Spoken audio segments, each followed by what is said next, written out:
అతను ఒక నిరుపేద, చేసేది రోజువారీ కూలి.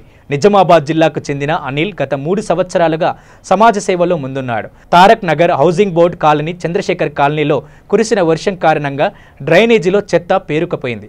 వర్షాకాలంలో స్థానిక ప్రజలు సీజనల్ వ్యాధులు బారిన పడకుండా తమ స్వంత ఖర్చులతో డ్రైనేజీలను శుభ్రపరచడం జరిగింది.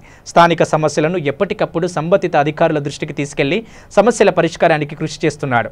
వేసవి కాలంలో మండుటెండలో స్థానిక ప్రజలకు దాహార్తాన్ని తీర్చేందుకు తానే ముందుండి 3 బోర్లు వేయించాడు.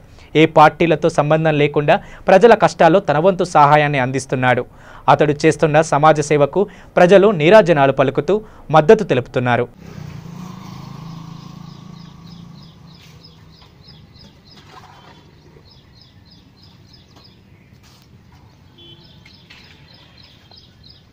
మా డివిజన్లో ఇప్పుడు 17 ఇంతకుముందు 50వ డివిజన్ ఉండే, ఇప్పుడు డివిజన్ నెంబర్ 13 అయింది. కావున ఇప్పుడు మోర్లల్లో ఈ కచరా అది తట్టుకోవడం వల్ల కమిషనర్ గారికి మరియు వాళ్ళకి ఇలా చెప్పడం జరుగుతుంది, పెద్ద మనుషులకు చెప్పడం జరుగుతుంది. వారు 2 నుంచి దిగడం జరుగుతుంది. కానీ ఈ రోజు కూడా ఎందుకంటే పిల్లలు ఈ మూలల్లో కచరా వంటి దోమలు అవి ఉంటే ఈ వర్షాకాలం ముందుగా ఏంటంటే వర్షాకాలం చూస్తే ఏమవుతుందంటే అంటువ్యాధులు. ఈ అంటువ్యాధులు రావద్దనుకుంటే మనం ఏం చేయాలంటే ఫస్ట్ ఈ శుభ్రం అనేది చేసుకోవాలి.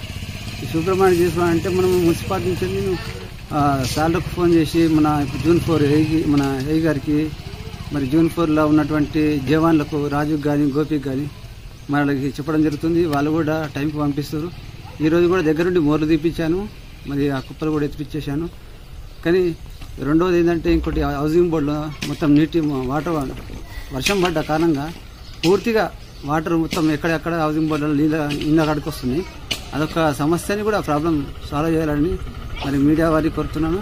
ఈ డివిజన్ 13 నంబర్ ఏకైక అంటే ఒకటే ఒక లక్ష్యం పెట్టుకున్నాం, పబ్లిక్ న్యాయం